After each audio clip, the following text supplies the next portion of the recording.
Since the beginning of time, all the matter in the universe has been governed by precisely balanced laws and constants. During an interview with Robin Collins, a philosopher with degrees in mathematics and physics, Strobel learned how these laws offer compelling evidence for a creator and conspire to make the universe habitable for life. The laws of physics are balanced on a razor's edge for life to occur. For example, if you didn't have something like gravity that pulled matter together, you would never get planets, you wouldn't get stars, you wouldn't get any complex organisms. If you didn't have the strong nuclear force, there would be nothing to hold protons and neutrons together in the nucleus. And so you wouldn't have any atoms, so no chemistry. If you didn't have the electromagnetic force, you would have no bonding between chemicals. You would have no light, and the list goes on. So you need all these sorts of fundamental principles have to be in place in order for life to occur. Wipe out one of those principles, wipe out one of those laws, no life. Strobel learned that life also hinges on the precise strengths and relative values of many different physical constants. One example of this fine-tuning is the force of gravity.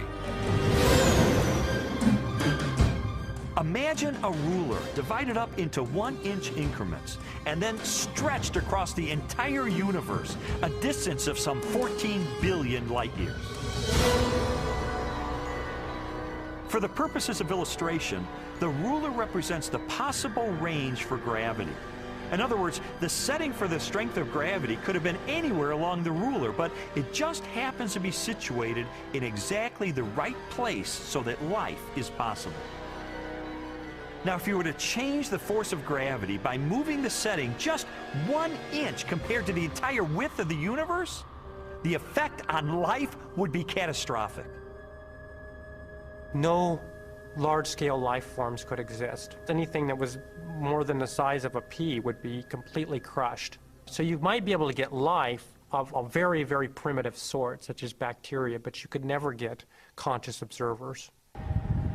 The strength of gravity is just one of at least 30 separate parameters that must be finely tuned to produce a life-sustaining universe.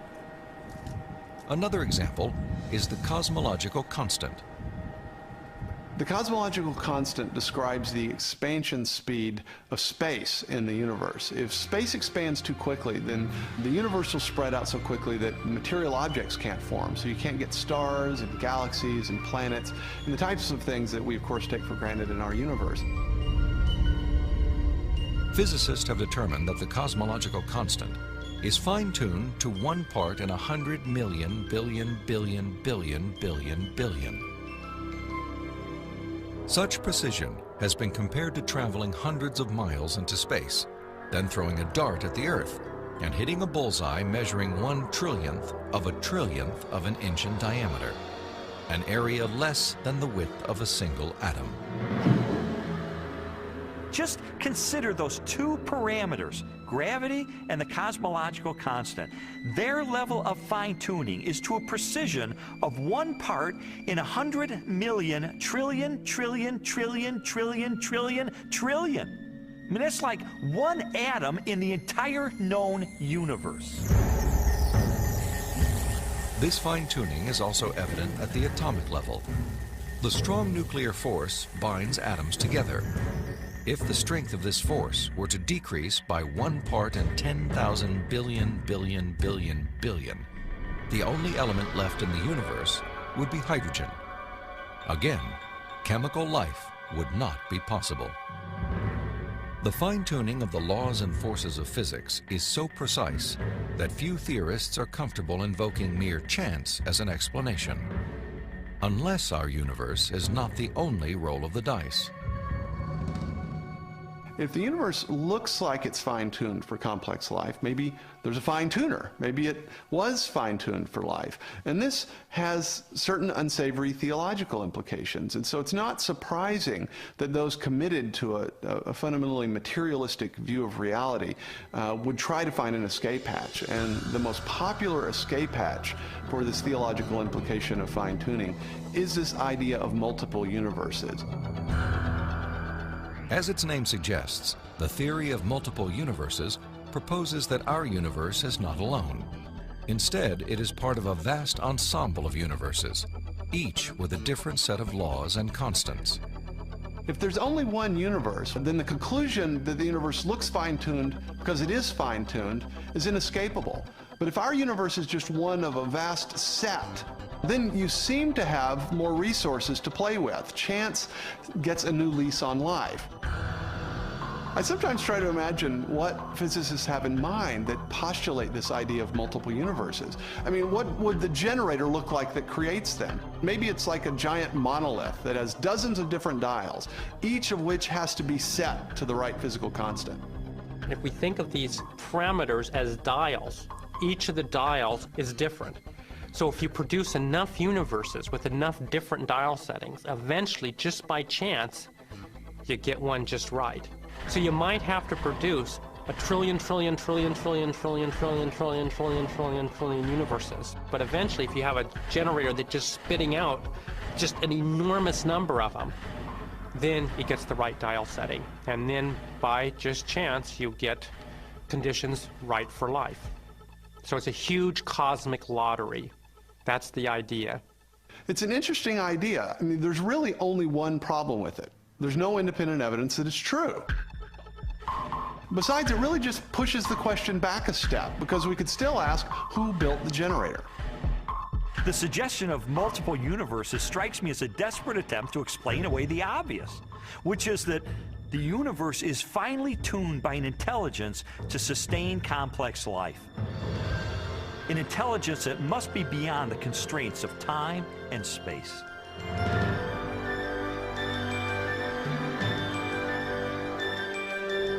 Strobel's journey through a universe finely tuned for life inevitably led him home, to the blue jewel of our solar system, the planet Earth. There he encountered another array of critically balanced conditions essential to human existence. When I was an atheist, I saw planet Earth as being one of probably billions of planets just like it all over the universe. I saw our sun as being an average, undistinguished type of a sun. I figured as I looked up at the stars at night that there must be millions and millions of advanced civilizations out there. I just thought there was an ordinariness to our situation. This line of reasoning was totally consistent with my atheistic worldview.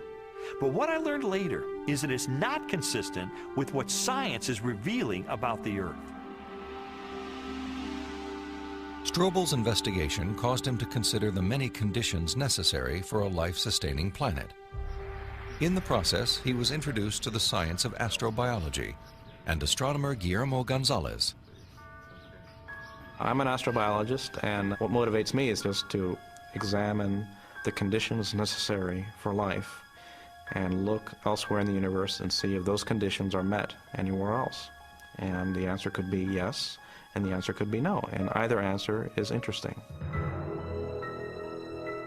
For more than a decade, Guillermo Gonzalez has researched the characteristics of a planet required to support complex life.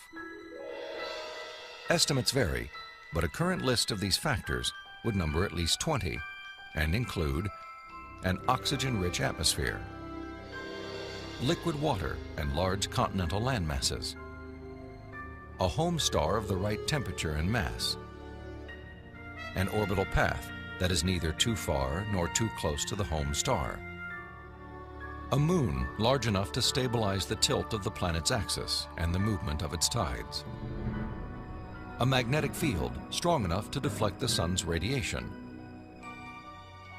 and a position in the relatively narrow habitable region of a spiral galaxy. All these factors have to be met at one place and time in the galaxy if you're going to have a planet as habitable as the Earth, which you need for complex and even technological life.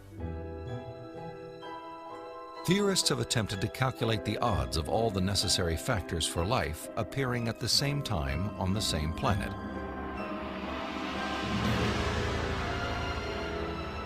A conservative estimate is 1 chance in 10 to the negative 15th, or 1/1000th of 1 trillionth. On those terms, even when compared to the billions of suns and possible planets in our Milky Way galaxy, the probability of even a single habitable world appears unlikely. There are many probabilistic resources in the galaxy, but on the other side of the coin are all these factors that you need. You have to get just right in order to have just one habitable planet like the Earth. And that leads me to conclude that yes, we're rare in the galaxy. Gonzalez's study of the Earth's habitability led him and colleague Jay Richards to expand the scope of their research. They began to examine how a life-sustaining planet like Earth may also give its human inhabitants access to the mysteries of the universe. I don't think there has ever been a time in the history of the human race in which at least some people haven't contemplated these questions. We ask, why can we see distant galaxies, millions of light years away in the universe? Why can we postulate what's going on inside atoms or inside black holes? Why are we able to discover things about the universe, to answer questions about its age? For most scientific discoveries that we're able to make, these sorts of things can't be explained in terms of the survival of the fittest of our distant ancestors. Not only our ability to do science, but the openness of the natural world to science just completely outstrips the sort of reductionist and Darwinian explanations that we're used to. In response to this evidence, Richards and Gonzalez have argued that our ability to make scientific discoveries is no fluke or accident. Instead, it points to an underlying purpose behind the universe. It is actually designed for discovery. Guillermo Gonzalez and I spent several years pursuing a hypothesis that those rare things that life needs in a planetary environment, those things that make a planet habitable, also set up the best set of conditions overall for scientific discovery. There are many examples of this correlation, including our planet's oxygen-rich atmosphere, both a critical requirement for our survival and a transparent window that allows us to explore the distant universe.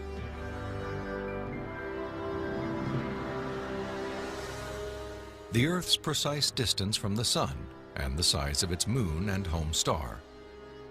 These factors not only control our planet's temperature, axial tilt, and the movement of its tides, they also ensure perfect solar eclipses, phenomena that have provided scientists with invaluable data about the composition of stars and the properties of light.